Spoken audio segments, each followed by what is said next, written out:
जय हिंद दोस्तों। जैसा कि मैंने पिछले वीडियो में कहा था, पैसे के मामले में ये जानना तो ज़रूरी है कि उसका क्या करना है, कैसे खर्च करना है, कैसे सेव करना है और कैसे इन्वेस्ट करना है वगैरह वगैरह। लेकिन उससे 10 गुना ज़्यादा ज़रूरी है ये जानना कि क्या नहीं करना है। पिछले वीडियो में हमने ऐसी 4 गलतियों पर चर्चा की थी जो आपके फाइनेंशियल भविष्य को खतरे में डाल सकती हैं। वो 4 गलतियां इस प्रकार हैं। Number 1, personal loan. Number 2, dream 11, my 11 circle जैसी फैंसी स्पोर्ट्स की apps. Number 3, credit card debt और उन पर रिवॉल्विंग क्रेडिट। और नंबर 4, पिरामिड यानी चेन मार्केटिंग स्कीम्स। अगर आपने वो वीडियो नहीं देखा है तो इस लिंक पर क्लिक करके देख सकते हैं। आज के वीडियो में हम बाकी 4 गलतियों के बारे में जानेंगे, लेकिन शुरू करने से पहले मेरी ओर से एक रिक्वेस्ट, अगर आपको ये वीडियो पसंद आता है तो मेरे चैनल को सब्सक्राइब कीजिए, वीडियो को लाइक कीजिए और अपने दोस्तों के साथ शेयर कीजिए। और हाँ, वीडियो देखने के बाद कमेंट्स में अपना विचार ज़रूर लिखिए कि आजकल हमारे सैनिक भाई इनमें से कौन सी गलती सबसे ज़्यादा कर रहे हैं। उस विषय पर मैं भविष्य में डिटेल में वीडियो ज़रूर बनाऊंगा। ग्रेट। तो 5वीं बड़ी गलती है डे ट्रेडिंग। डे ट्रेडिंग का मतलब है सारा दिन मोबाइल ऐप पर शेयर खरीदना और बेचना। ये एक प्रोफेशन बन गया है। मैंने कई लोगों से सुना है, मैंने पूछा आजकल क्या कर रहे हो, बोला ट्रेडिंग करता हूं, दिन में 1% प्रॉफिट तो निकल ही आता है। भाई अगर ऐसा होता तो कोई काम क्यों करता? क्यों आप AK-47 लेकर LC पर पेट्रोलिंग करते? क्यों लाखों डिलीवरी बॉय अमेजॉन और जोमेटो की डिलीवरी करते गर्मी में? और मैं क्यों यूट्यूब वीडियो बनाकर अपना तेल निकलवाता? सारे मोबाइल खोलकर ट्रेडिंग करते और अमीर बन जाते। ये मुंगेरी लाल के सपने हैं। सच तो ये है कि मोबाइल फ़ोन में ऐप्स पर ट्रेडिंग इतनी आसान हो गई हैं कि सारे लोग इन्वेस्टर बन गए हैं। IPL मैच देखो, आधे से ज़्यादा ऐड ट्रेडिंग कंपनीज की हैं। Grow, angel one, Upstox. आप बस ट्रेड करो, आपका पैसा बने या ना बने, इन कंपनियों का पैसा ज़रूर बनेगा। इनकी फीस फिक्स्ड है, चाहे आपका प्रॉफिट हो या लॉस। अब आप कहेंगे कि मेरा दोस्त तो स्टॉक मार्केट में खूब कमा रहा है, इस कर्नल साहब को कुछ पता नहीं। तो ना आपके दोस्त की ना मेरी, आपको securities and exchange board of India यानी सेबी का डेटा दिखाता हूं। सेबी इंडिया के सारे स्टॉक एक्सचेंजेस को रेगुलेट करते हैं, तो उनकी बात सुनना तो बनता है। तो सेबी ने फाइनेंशियल ईयर 2022-23 में एक डिटेल्ड स्टडी की। उस स्टडी की 2 इंपॉर्टेंट फाइंडिंग्स इस प्रकार है। नंबर 1, 2022-23 में 71% डे ट्रेडर्स को लॉसेस हुए थे। और नंबर 2, जो फ्रीक्वेंट ट्रेडर्स थे, यानी जिन ट्रेडर्स ने उस साल में 500 या उससे ज्यादा ट्रेड किए, उनमें तो सक्सेस रेट और भी कम था। 80%, 80% लोगों को नुकसान हुआ था। ऐसा ही डेटा और भी बहुत सारे देशों का अवेलेबल है। गूगल करो या चैट जीपीटी से पूछो। मैंने अभी अभी पूछा, सारा डेटा सामने आ गया। यूरोप, अमेरिका, ब्राजील, ताइवान, सारी स्टडीज कहती हैं कि ऑन एन एवरेज 70% से 90% रिटेल इन्वेस्टर्स को डे ट्रेडिंग में नुकसान होता है। सार ये है दोस्तों कि डे ट्रेडिंग एक ऐसी गेम है जिसमें जीतना बहुत बहुत बहुत मुश्किल है। तो इतनी मुश्किल गेम क्यों खेलनी? सारा दिन मोबाइल पर ध्यान लगा रहेगा, अरे अभी भाव बढ़ा, अभी घटा, अभी शेयर उठाओ, अभी बेचो। ना तो काम पर फोकस रहेगा, ना बच्चों पर। पैसा तो जाएगा ही, साथ ही नींद भी उड़ जाएगी। तो आप सभी फौजी भाइयों से मेरी 2 रिक्वेस्ट है। नंबर 1, प्लीज़ प्लीज़ प्लीज़ समझें कि डे ट्रेडिंग इन्वेस्टमेंट नहीं है, ये एक जुआ है।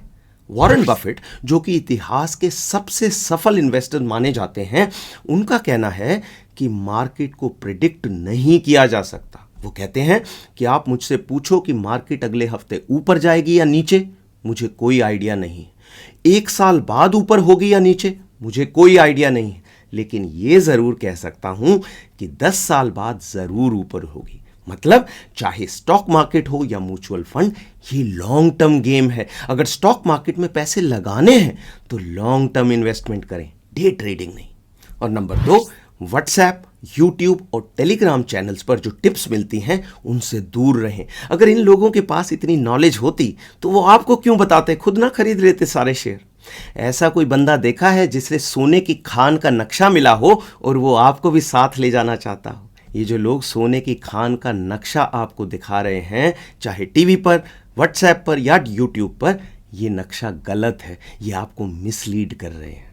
तो ये थी पांचवी गलती। अब आते हैं छठी गलती पर, जो है फ्यूचर्स एंड ऑप्शंस यानी एफएनओ।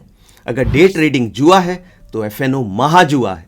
इसमें आप कोई रियल स्टॉक्स नहीं खरीद रहे, आप पैसे देकर, मान लीजिए 1,000 रुपए देकर कॉन्ट्रैक्ट करते हो कि अगले हफ्ते में फलाने शेयर का प्राइस बढ़ेगा। अगर प्राइस बढ़ा तो आपको प्रॉफिट होगा, अगर नहीं बढ़ा तो जो आपके 1,000 रुपए थे वो गए। बहुत से गुरु आपको कहेंगे कि भाई नुकसान तो सिर्फ 1,000 का है, लेकिन अगर जुआ चल गया और शेयर का रेट बढ़ गया तो एक ही बार में 10,000 रुपए बना लोगे। बहुत अच्छी बात है जी। ज़रा फिर से सेबी से पूछते हैं। सेबी कहती है कि पिछले 3 साल में यानी 2022 से 2024 के बीच 93% इन्वेस्टर्स को फ्यूचर एंड ऑप्शंस में नुकसान हुआ है, और जो बाकी 7% हैं उनमें से केवल 1% लोग ऐसे हैं जिन्हें पूरे साल में 1 लाख से ज़्यादा का प्रॉफिट हुआ। बाकी लोग थोड़े से पैसे के लिए पूरे साल टेंशन में घूम रहे थे। तो कहने का अर्थ ये है कि अगर जुआ खेलने का मन है तो लूडो खेल लो या सिक्का उछाल लो, कम से कम जीतने का 50% चांस तो है। एफएनओ में तो जीतने का चांस है सिर्फ 1%। तो दोस्तों, डे ट्रेडिंग हो या फ्यूचर्स एंड ऑप्शंस, इनमें अगर कोई पैसा कमाता भी है तो वो हैं बड़े बड़े इंस्टीट्यूशनल इन्वेस्टर। उनके पास ट्रेडर्स की पूरी फौज है, फास्ट कंप्यूटर है और मार्केट की इनसाइड नॉलेज है। अगर आप चेस खेलते हैं तो कभी गलती से शायद चेस के वर्ल्ड चैंपियन को हरा भी दें, या फिर क्रिकेट में बुमराह की बॉल पर छक्का भी मार दें, लेकिन इन बड़े इन्वेस्टर्स को नहीं हरा पाएंगे। तो प्लीज़ ट्रेडिंग और एफएनओ से दूर रहना है। तो ये थी छठी गलती। अब आते हैं 7वीं गलती पर, जो है इंश्योरेंस को इन्वेस्टमेंट समझना। मेरे पास कई लोगों के कमेंट आए हैं कि पीएलआई पर वीडियो बनाओ। आप में से बहुत से लोगों ने एलआईसी पॉलिसीज, एंडाउमेंट प्लान्स और मनी बैक स्कीम्स में पैसा डाला होगा। एजेंट ने आपको बताया होगा कि भाई इंश्योरेंस भी मिल रहा है और मैच्योरिटी पर पैसा भी मिलेगा, लेकिन ये सोच आपका लाखों का नुकसान करा सकती है। अगर आप कैलकुलेट करेंगे तो पाएंगे कि इंश्योरेंस में रिटर्न 3% से ज़्यादा नहीं है, 3%। एक्चुअली इंश्योरेंस का काम रिटर्न देना है ही नहीं। जब आप कार इंश्योरेंस खरीदते हैं तो ये थोड़ी कहते हैं कि 10,000 रुपये दे रहा हूं, एक्सीडेंट ना हुआ तो भी 5,000 वापस लूंगा। इसी तरह असली लाइफ इंश्योरेंस भी होता है टर्म इंश्योरेंस। अगर डेथ हुई तो पैसा मिलेगा, अगर नहीं हुई तो कुछ नहीं मिलेगा। फायदा क्या है? फायदा ये है कि टर्म प्लान का प्रीमियम बहुत कम होता है। जैसे मैं जब रिटायर हुआ तो मैंने 1 करोड़ रुपए का टर्म प्लान लिया। मेरा प्रीमियम है साल भर का 16,000 रुपए, यानी करीब 1,300 रुपए पर मंथ। यही 1 करोड़ का कवर अगर मैं मनी बैक स्कीम में लेता तो मेरा प्रीमियम शायद होता 16,000 रुपए पर मंथ। सही तरीका यह है कि 1,300 रुपए पर मंथ का टर्म प्लान खरीदें और बाकी 14,700 रुपए को इन्वेस्ट कर दें, चाहे वो सरकारी स्कीम में या म्यूचुअल फंड में, वो आपकी मर्जी है। एक और उदाहरण देता हूं। अगर आप 10,000 रुपए महीना किसी ट्रेडिशनल इंश्योरेंस पॉलिसी में डालते हैं तो 20 साल बाद शायद आपको 25 से 30 लाख रुपए मिलेंगे। लेकिन वही पैसा आप अगर एफडी या म्यूचुअल फंड एसआईपी में डालते तो आपका कॉर्पस होता 60 से 70 लाख रुपए। सार ये है कि इंश्योरेंस का काम है रिस्क कवर देना और इन्वेस्टमेंट का काम है वेल्थ क्रिएट करना, पैसे को ग्रो करना। जब आप दोनों को मिला देते हैं तो ना तो आपको प्रॉपर इंश्योरेंस मिलता है और ना ही अच्छा रिटर्न। 1 करोड़ की जगह कवर मिलेगा 10 लाख रुपए का और रिटर्न मिलेगा सिर्फ 3%।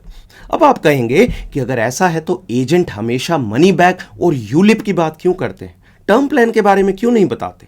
तो कारण स्पष्ट है, वो उसी चीज की बात करेंगे जिसमें उनका कमीशन ज्यादा है। खास पर यूलिप तो एक लूट है। यूलिप में बेचने वाले एजेंट का कट करीब 20 से 30% होता है। मतलब आप 10,000 रुपए का चेक देते हैं लेकिन आपके अकाउंट में पहुंचते हैं केवल 7,000 रुपए। अब बताओ, ऐसी ट्रांजैक्शन में आपका फायदा कभी हो सकता है? 10,000 रुपए वापस मिल जाएं वही बहुत है। 7,000 से 10,000 बनाने में ही तेल निकल जाएगा। प्रॉफिट की बात तो अभी शुरू भी नहीं हुई। तो दोस्तों, सार ये है कि इंश्योरेंस इंश्योरेंस है और इन्वेस्टमेंट इन्वेस्टमेंट है। इन दोनों को अलग अलग रखना है। इंश्योरेंस जरूर लें, लेकिन सिर्फ टर्म इंश्योरेंस। अगर आपके पास ऐसी पॉलिसीज हैं जिनमें बहुत सारा प्रीमियम जा रहा है तो इंटरनेट पर रिसर्च करें और हो सके तो पॉलिसीज को प्रीमेच्योरली सरेंडर कर दें। जो नुकसान हो गया, वॉरेन बफेट कहते हैं कि अगर आप गलती से गड्ढे में गिर गए हैं तो पहली बात तो ये करनी है कि उस गड्ढे को और खोदना बंद कर दें, निकलने के बाद तो बाद में सोचेंगे। तो ये थी 7वीं गलती। अब आते हैं आखिरी बड़ी गलती पर, जो है समय पर सेविंग न शुरू करना। AFPP वाले वीडियो में मैंने 20 से 30 साल इन्वेस्टमेंट की बात की थी। बहुत से लोगों ने लिखा कि इतना लंबे समय कौन इंतजार करेगा। कुछ लोग तो नाराज हो गए और गुस्से वाले कमेंट भी लिखे।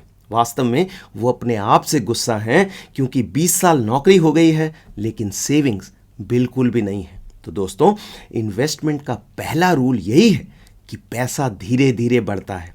कोई बंदा कहे कि मैं 9 शादियां कर लूं तो क्या बच्चा 1 महीने में हो जाएगा? नहीं भैया, बच्चा बनने में तो 9 महीने लगेंगे ही। तो आपको एक इंटरेस्टिंग कैलकुलेशन दिखाता हूं। इस कैलकुलेशन के लिए मैंने रेट ऑफ इंटरेस्ट लिया है 8% पर ईयर। मान लीजिए सिपाही राहुल 20 साल की एज में सेविंग करना शुरू करता है और कहता है कि मुझे 45 साल 45 ईयर्स की एज में 50 लाख रुपए चाहिए। तो उसके लिए राहुल को हर महीने जमा करने होंगे 5700 रुपए, 5700 रुपीज। दूसरी ओर सिपाही रोहित कहता है कि अभी थोड़ा एंजॉय करते हैं, सेव करने के लिए पूरी उम्र पड़ी है। और इसी सोच में 10 साल निकल गए। अब अगर रोहित को भी 45 साल की एज में सेम अमाउंट 50 लाख रुपए चाहिए तो उसे कितने रुपए सेव करने पड़ेंगे पर मंथ? 15,350 रुपए, राहुल से 3 गुना। इन्वेस्टिंग की रेस में राहुल कछुआ है और रोहित खरगोश। जाहिर है इस रेस में भी कछुए का जीतना निश्चित है। तो दोस्तों, सेविंग के मामले में मेरी आपसे 3 रिक्वेस्ट है। नंबर 1, नौकरी लगते ही तुरंत सेविंग शुरू करें, चाहे केवल 1000 रुपए पर मंथ से, लेकिन शुरुआत करने में देर नहीं करनी। नंबर 2, जब भी सैलरी बढ़े, चाहे एनुअल इंक्रीमेंट हो या प्रमोशन या फील्ड पोस्टिंग, सेविंग को बढ़ाएं। और नंबर 3, बहुत से लोग पहले खर्च करते हैं और जो बचता है उसे सेव करते हैं। इससे उल्टा करना है, पहले सेव करें और फिर जो बचता है उसे खर्च करें।